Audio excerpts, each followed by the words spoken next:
Chapter 3, Competencies, Associations, and Settings for Technicians.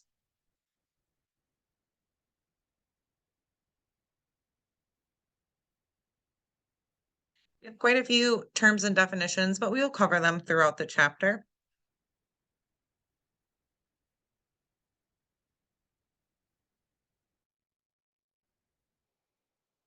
Technician qualifications and job descriptions vary from state to state. Currently, there are no mandatory national standards or requirements pertaining to technician duties or training needed. So what that means is there's no federal, national requirement saying that you have to do the PTCB or the NHA exam to become certified. Therefore, each state board of pharmacy determines the standards required and how they are to be met by technicians. So the state board of pharmacy can implement that you need a license, which most states do now. And most of those states also require that to get that license, you take the PTCB or NHA. So it's kind of required, but technically not, if that makes sense. Due to the rapidly changing healthcare system, the job descriptions and educational requirements of pharmacy technicians are quickly changing. Among the changes are increased responsibilities, the need for higher education, more legal responsibility, and certification mandates. This trend can be seen across the United States. Many boards of pharmacy now require completion of a program accredited by the American Society of Health System Pharmacists, which is the ASHP, for a person to become a registered technician. And of course, our program is accredited by the ASHP, which you're currently in. Currently, several states require pharmacy technician certification board or National Health Care or Health Career Association certification and have accepted it as their measure of the knowledge base for pharmacy technicians. Positive aspects of these changes include a wider range of jobs available, bonuses, salary increases, and better benefits for technicians. Historically, technicians have answered to a variety of titles. These include pharmacy clerk, pharmacy assistant, and pharmacy aide. Technicians have held a variety of positions. Some of the job responsibilities have been billing, ordering, stocking medications, typing, answering the phone, greeting customers, troubleshooting, cashiering, and running errands. Technicians have been a part of the pharmacy field since the beginning of pharmacy. However, more recently, pharmacy managers in the respective states of board of pharmacy have been attempting to classify and clearly define the role of the pharmacy technician as the needs of pharmacy change. So our roles are definitely different than they were 10 years ago. Our roles are definitely different than they were 20 years ago, and it's going to continue to be like that. Technicians' duties focus on tasks that do not require professional judgment, but rather concentrate on their technical skills and training. Pharmacist duties have moved from filling prescriptions and compounding simple agents to counseling patients and interacting with other medical professionals such as physicians and nurses. This change can especially be seen in the hospital setting where pharmacists are responsible for managing dosing of medications and participating on committees. The change in responsibility has been addressed many times over the course of pharmacy technician history by the ASHP, the APHA, and other pharmacy associations. The need for skilled personnel has never been greater. One significant contribution to the improvement of the pharmacy technician profession was the development of the white paper. In 2002, the American Journal of Health System Pharmacists addressed many of the challenges pharmacies face by publishing the white paper on pharmacy technicians 2002. Needed changes can no longer wait. A white paper argues a specific position or solution to a problem. The paper explores the diversity of pharmacy technicians' qualifications, knowledge, and responsibilities. The white paper was endorsed by a panel of pharmacy organizations and comprehensively discussed issues pertinent to the promotion and growth of a competent pharmacy technician workforce. So in box 3.1, you can see what the white paper on pharmacy technicians covered.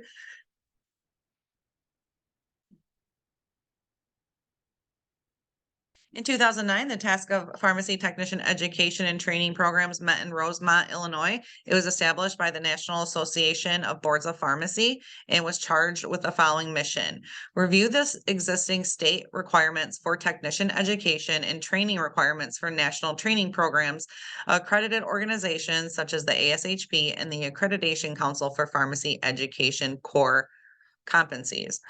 Recommend national standards for technician education and training programs, and encourage boards of pharmacy to recognize them.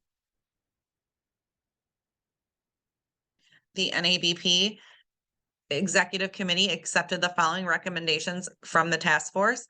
The NABP should encourage boards of pharmacy to require as an element of pharmacy technician certification, completion of an education and training program that meets minimum standardized guidelines. They should encourage boards of pharmacy to require as an element of pharmacy technician certification completed of an accredited education and training program by 2015. And there's some more that you can read about. Quite a bit.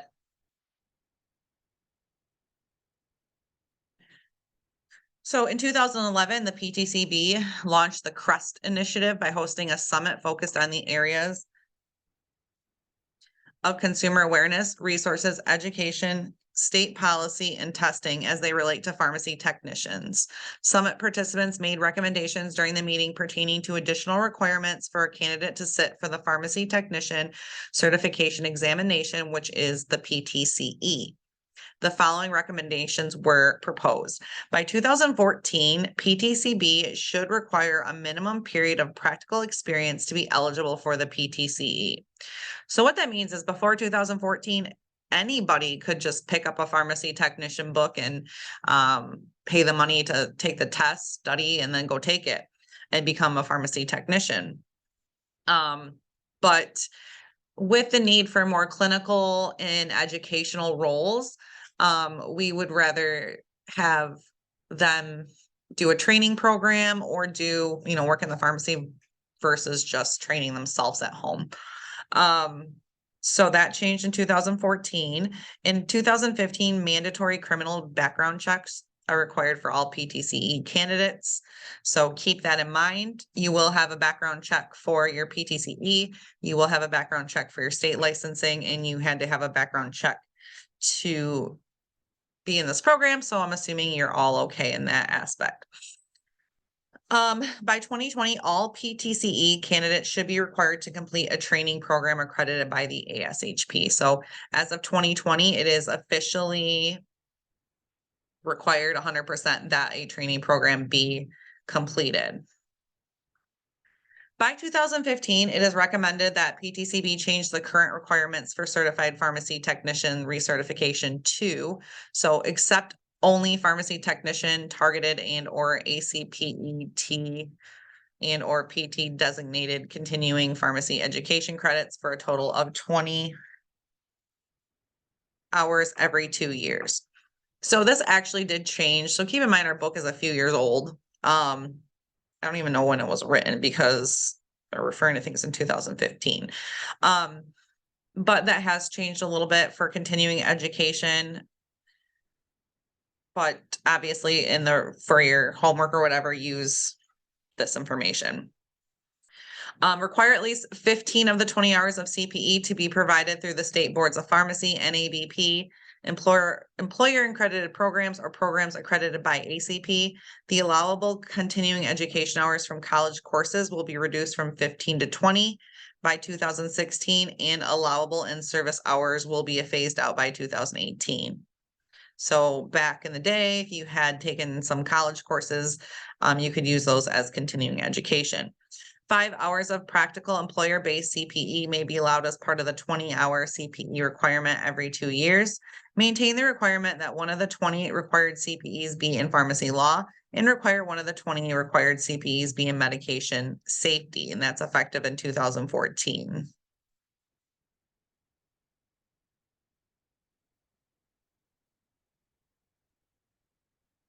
Competency can be defined as the capability or proficiency to perform a function. The practice of pharmacy includes a wide variety of settings, so we must be able to have different skills and function in each area and move from each area to another without any problems. So, box 3.2 list chapter references citing common responsibilities and competencies of a pharmacy technician. So these are all the chapters in this book.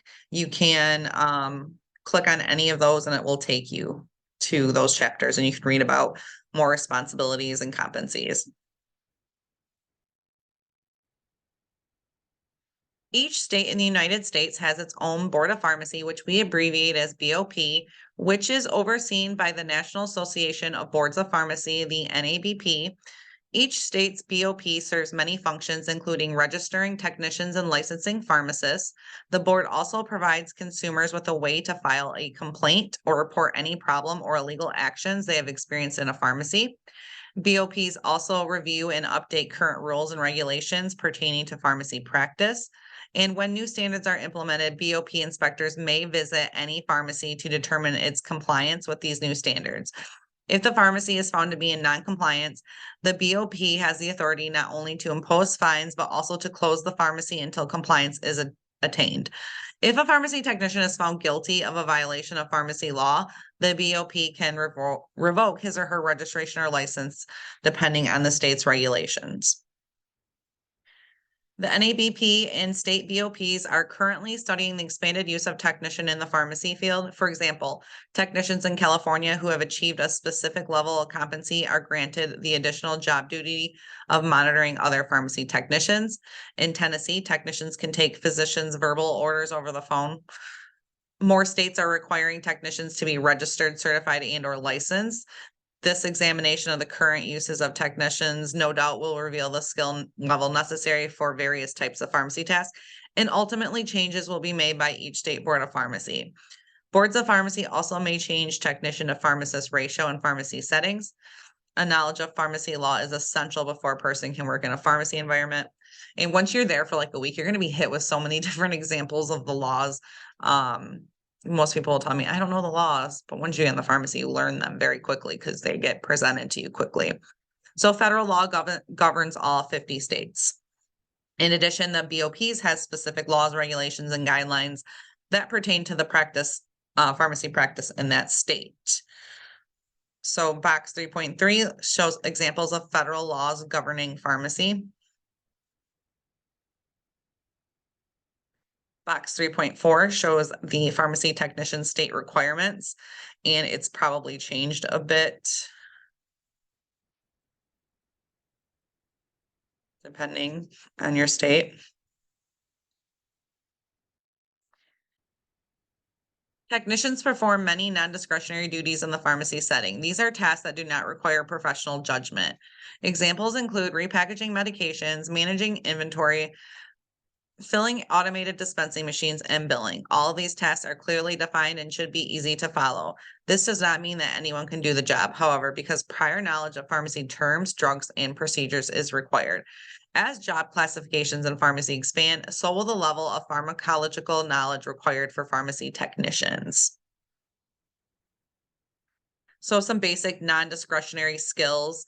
Typing, you're going to be typing a lot of prescriptions. So being able to type accurately and have a good speed is crucial. You're going to want to learn to proofread your typing because every time the pharmacist has to update your work, they're basically doing your job for them. So that just doesn't look good. So make sure, there's going to be mistakes, but make sure that you are checking what you typed before you send it to the pharmacist.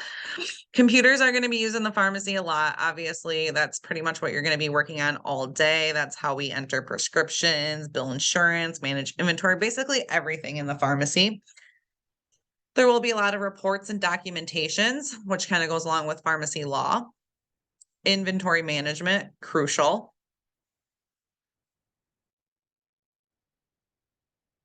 Inpatient pharmacy usually refers to pharmacies located in hospitals or institutions in which patients stay overnight or longer, depending on the procedures they require. Most departments in a hospital have medications and supplies that are specific to their department. These are supplied by the inpatient pharmacy. Therefore, inpatient pharmacies traditionally have a wider range of stock than outpatient pharmacies so that they can provide all the supplies required for each department. For example, the labor and delivery unit stores a large amount of the drug oxytocin, which induces labor. Cancer units are going to have large amounts of morphine and other analgesics. Peds departments are going to have children's medications. Other important tasks include preparing IV medications and hyperalimentation products like total parenteral nutrition and performing non-sterile compounding of ointments and creams. The pharmacy loads patient medication drawers and/or automated dispensing machines that allow nurses to access medications. Various individuals in the healthcare institution are responsible for proper documentation of controlled substances and floor stock disposition. However, the inpatient pharmacy oversees the process. In addition to knowing the various drug strengths and dosage form, the technician must be able to immediately and appropriately react when emergency orders are received by the pharmacy, which we call stat orders. The dynamics of an inpatient pharmacy can fluctuate minute to minute depending on the flow of patients into and out of the hospital. Stat doses are to be delivered within 15 minutes or less to the area requesting them, such as the emergency department, operating room, intensive care, or cardiac care unit.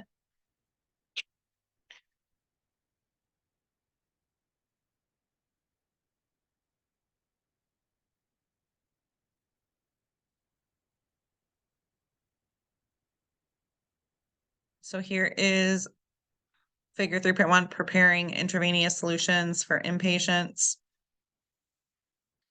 Another aspect of the inpatient pharmacy is the preparation of unit dose medications, which are widely used in many hospital settings.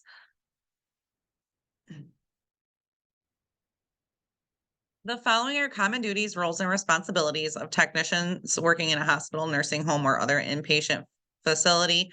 Most inpatient pharmacy technicians who are interested in the following areas in pharmacy receive additional on-the-job training to prepare them for these additional tasks. So if you want to expand your career outside of just regular retail pharmacy, you probably should work in a hospital because there's way more different opportunities and advancements. That doesn't mean, though, if you want to work in a retail pharmacy for the rest of your life, that's bad. Just some people would prefer different settings.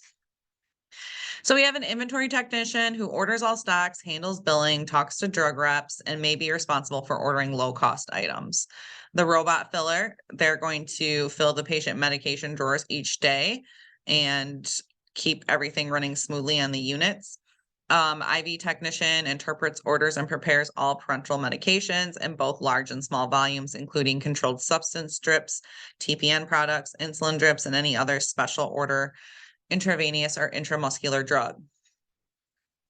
The chemotherapy technician receives orders and prepares all chemotherapeutic agents and their adjunct medications, such as antiemetics. An anticoagulation technician assists the anticoagulation pharmacist in contacting patients when patient follow-up is necessary or the patient's medication or dosage needs to be changed. Technician verifiers, as a part of the Tech program, this specially trained technician checks the work of other technicians, including filling patient cassettes and preparing floor stocks. Clinical technician assists the clinical pharmacist when tracking patients' medications. The clinical technician may compile important data that the pharmacist needs to monitor and evaluate patient outcomes or the appropriateness of drug therapies or to monitor formulary compliance. Pharmacy informatics analyst, the specially trained technician, works with the clinical application specialists to maintain pharmacy software and computers.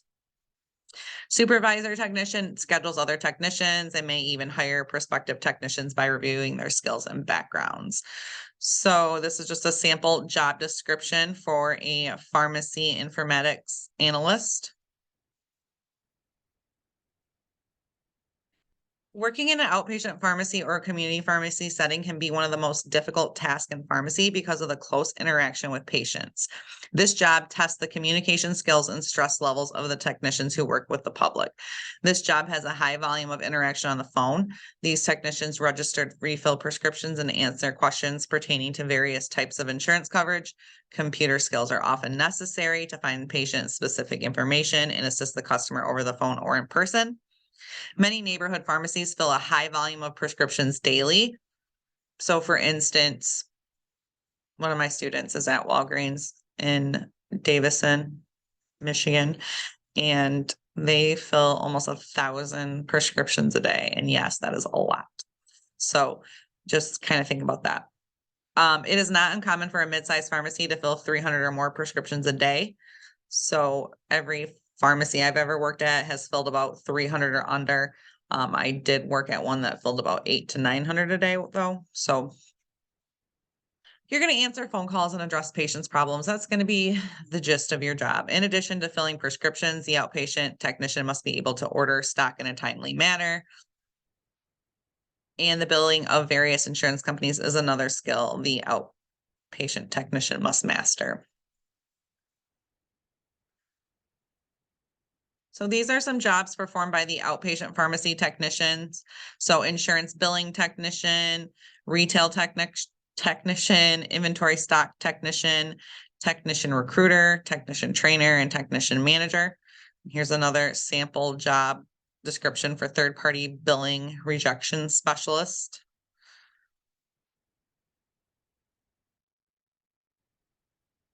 A closed-door pharmacy is exactly what its name implies. These pharmacies are not open to the public and they are normally based away from the institutional sites. Depending on the type of service the closed-door pharmacy provides, couriers deliver the medications to home health clients, inpatient hospital pharmacies, specialty clinics, and assisted living or long-term care facilities. The job descriptions of home health pharmacy technicians incorporate some of the duties of both inpatient and outpatient. The technicians usually are processing prescription medications for patients weekly or monthly, which is similar to the outpatient setting. However, there are no patients, physicians, nurses, or other healthcare providers in the facility. Closed-door pharmacies are different in that the oral prescriptions usually are packaged differently. Flat cardboard blister packs are prepared by technicians for use by nurses who administer the drugs in the assisted living, long-term care, and home health setting.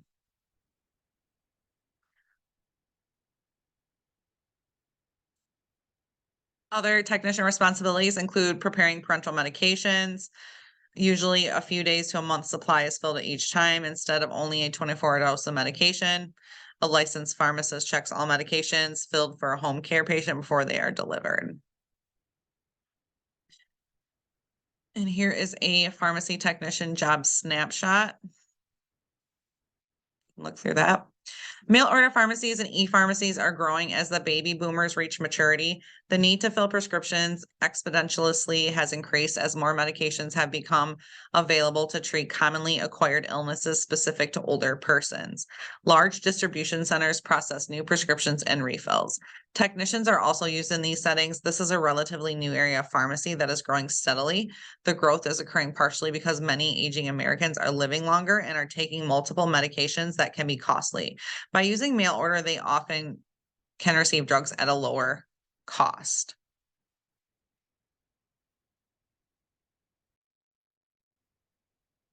Since 1982, when pharmacy technician accreditation programs were first established, the ASHP has been the leader in providing course curriculum and standards and offering students the best foundation for becoming technicians.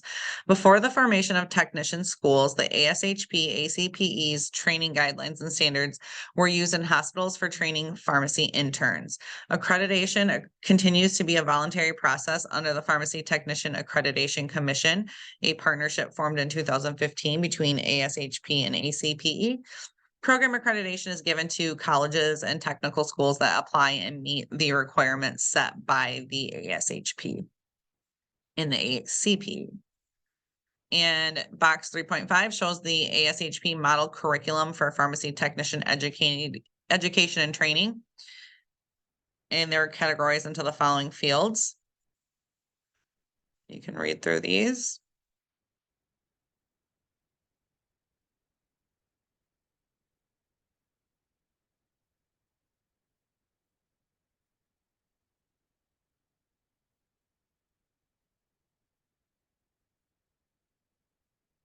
According to our standards, a pharmacy program must require a minimum of 600 hours, 160 hours of didactic training, 80 hours of simulation, 160 hours of experimental training, and at least 2 different practice sites. So this has changed a little bit since this book was written. There are 4 levels of pharmacy technicians. Pharmacy technicians who have no specialized training or credentials and licensed, registered, and certified technicians.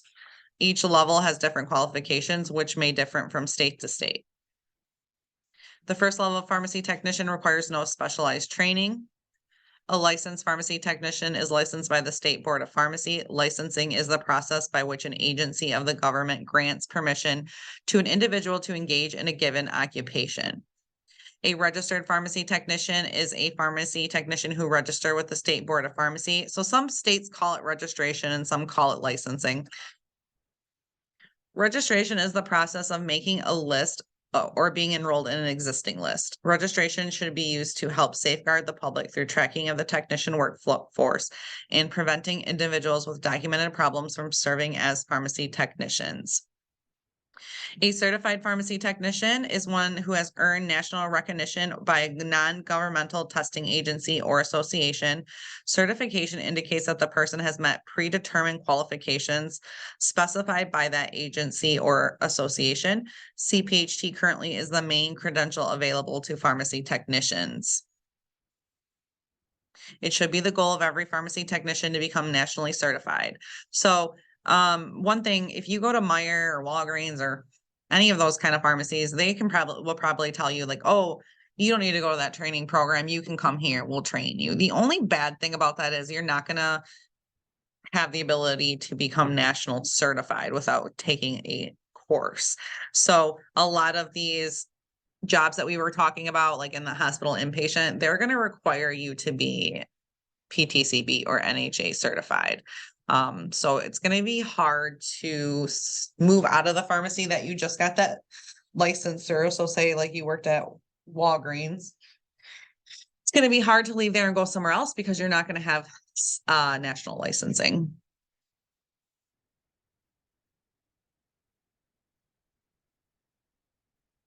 So box 3.6 shows the goals of the pharmacy technician certification exam and eligibility requirements.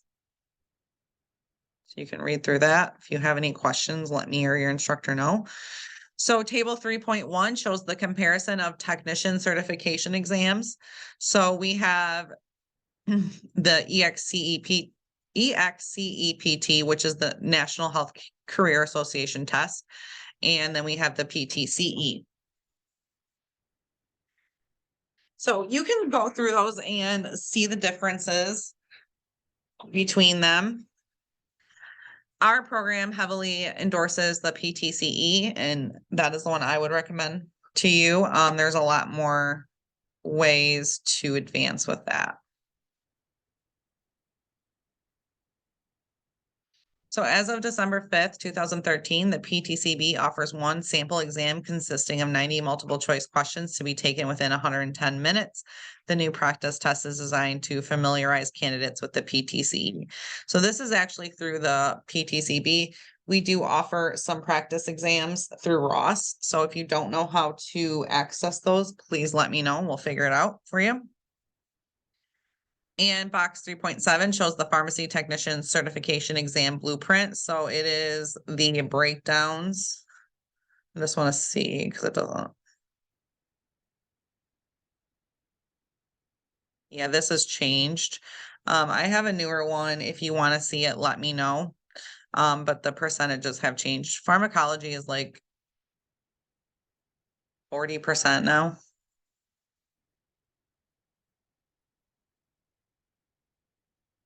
So yeah, I will make sure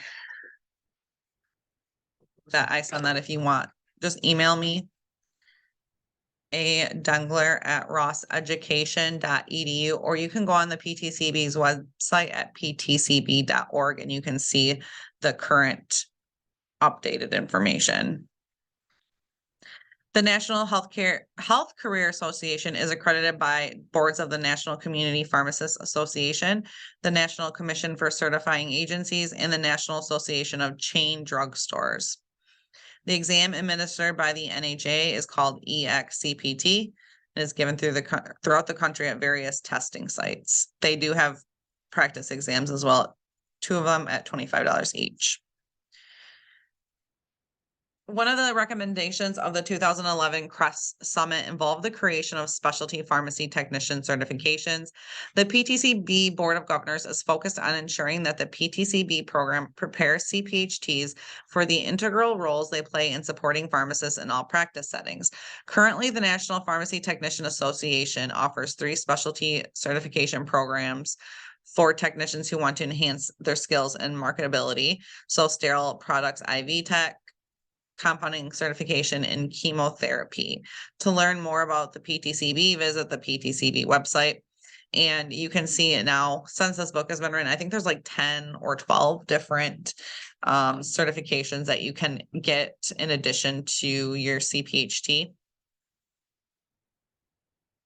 Technicians who meet the requirements of national certification may use the initial CPHT on their identification tag, indicating that they are a CPHT. To maintain their certification, they must earn continuing education credits. All valid CE credits must be approved by the Accreditation Council for Pharmacy Education, which is indicated on each CE course. The ACPE accredits CE courses for both pharmacists and pharmacy technicians. So some of the stuff has changed, like I said, but you can see the examples of websites you can go to. And if you ever need any more examples, I have some, so definitely reach out. Currently, more than 1/3 of jurisdictions have CE requirements for technicians to maintain their licensing, certification, or registration. In late 2011, the CPE Monitor was launched as a collaborative effort by the NABP and the ACPE. It provides an electronic system for pharmacists and pharmacy technicians to track their CPE credits. It also offers state boards of pharmacy the opportunity to electronically authenticate the CPE units completed by their licensees, rather than requiring pharmacists and technicians to submit their proof of completion statements upon request or for random audits. Requirements for each state vary, and you should contact your state board of pharmacy for more information. So this thing is kind of nice because it tracks all your credits for you. If you have questions about this, let me know. Most states do require you to register with the NABP before you can even get like your state registration or your state tech and training license if your state requires it. So box 3.8 lists common job duties and requirements for pharmacy technicians. Most of these we've already talked about and or pretty self-explanatory, so you can read through those. And of course, the skills, we already talked about those as well. We want to have 35 words per minute. You should be a quick learner. So just remember that the pharmacy is a busy place. So if you're constantly asking the same question, they're going to get annoyed with you. Questions are good in pharmacy, but if we show you how to do something today and maybe even tomorrow you have a question about it, if you come back a week later and don't remember anything, that's not going to look good.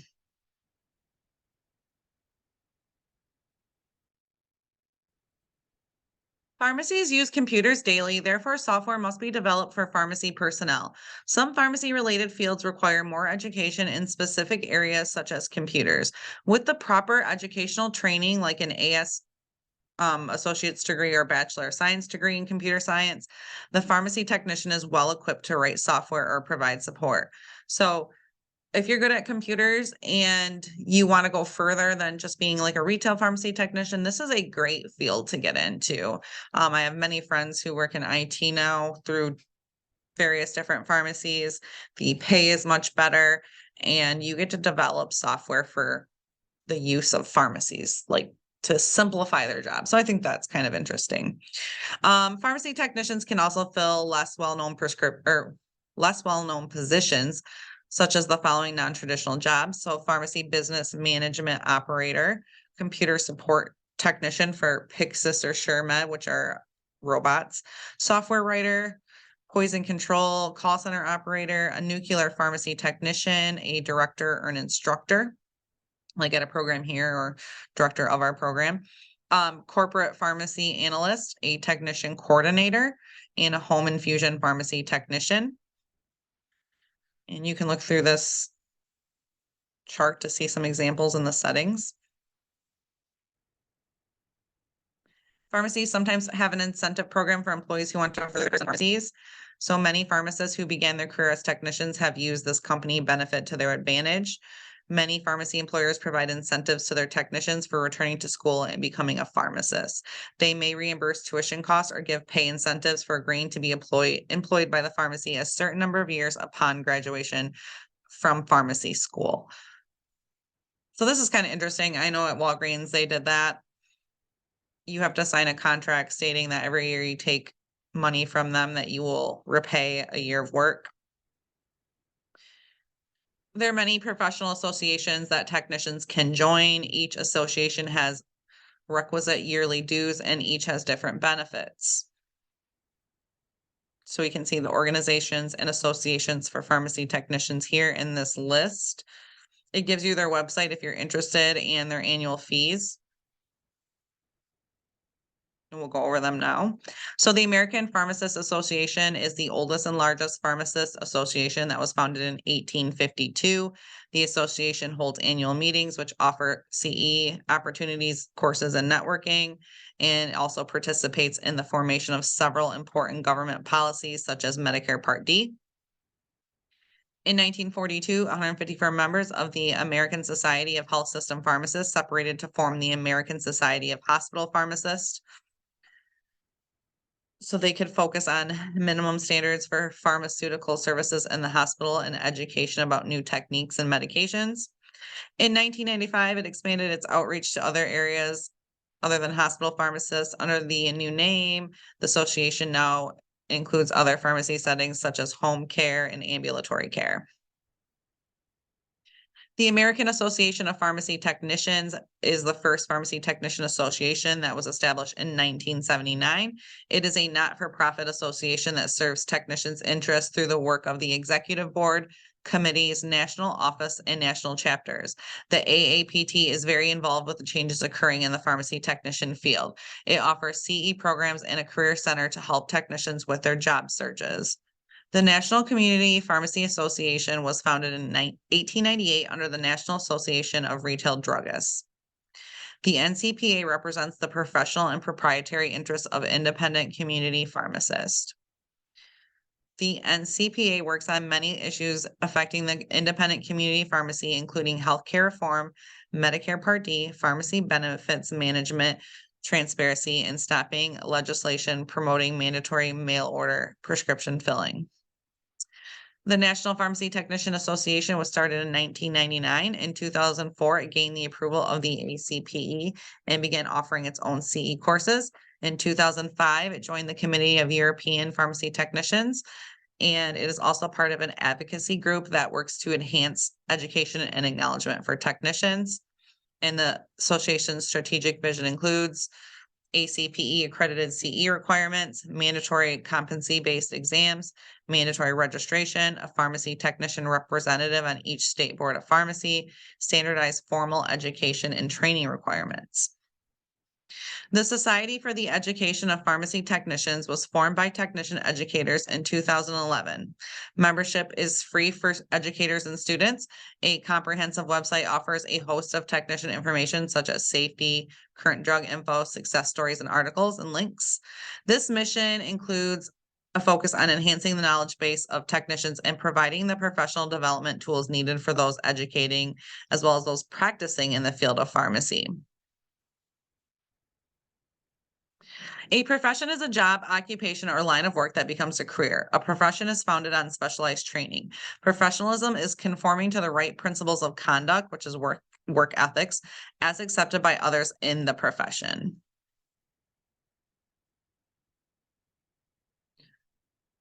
So in 2008, a survey of more than 2,000 businesses in the state of Washington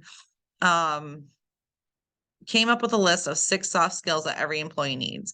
So communication skills, teamwork and collaboration, adaptability, problem solving, critical observation, conflict resolution.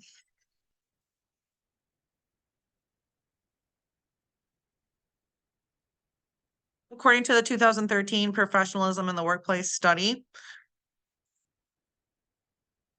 showed that to be professional in the workplace, the employee should have the following qualities: ability to remain focused and attentive, appropriate appearance, communication skills, honesty, interpersonal skills, including civility, punctuality and regular attendance, and task completion.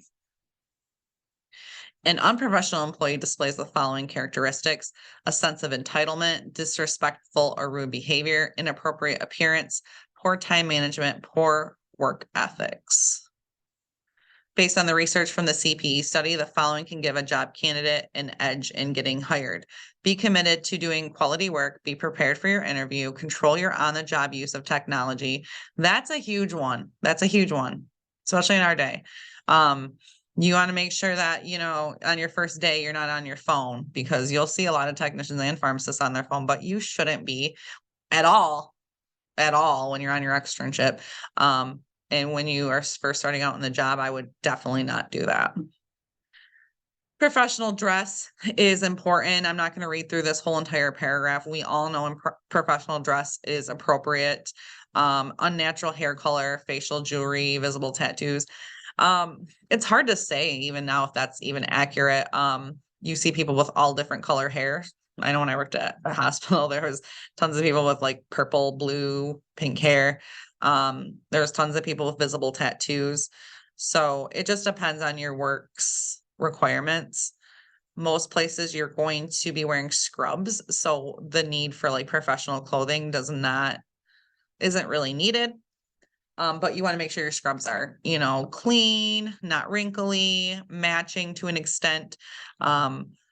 I know that I've had some sites complain about the students not matching their scrubs, but I, for one, like if I have a pair of navy blue scrubs, I'm going to put that with a light blue scrub top, something like that. So, I mean, that matches, but completely like wearing like an orange top and a brown bottom or something like that, that would look bad. Your resume. So one of the first encounters you'll have with your future employer is through your resume. So through us and Russ, you're going to create a resume that they will send out for your externship. And then they will have that on file for when you need a job. So if you haven't already, I would start revamping that resume. If you have any questions, reach out to your instructor or me. And here's some helpful resume websites. If you have Microsoft Word, you can actually they have templates where you can just type in the information, makes it a lot easier and nicer.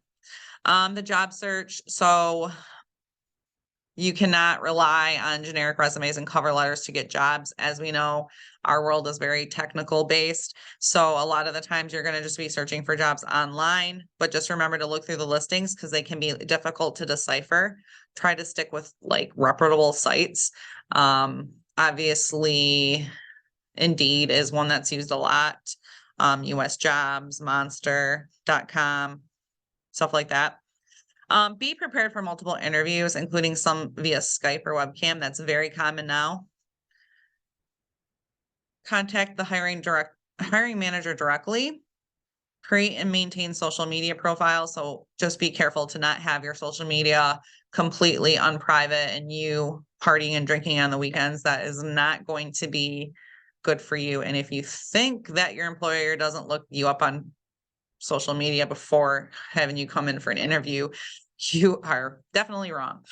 Apply for numerous positions. So keep your interview skills sharp, stay positive. So here's some job search engines and websites. The role of pharmacy technician is changing. Our future is bright. Technicians of the past focused on task-oriented jobs and can be trained by the employer. Today's technicians are specialized and highly trained in nature.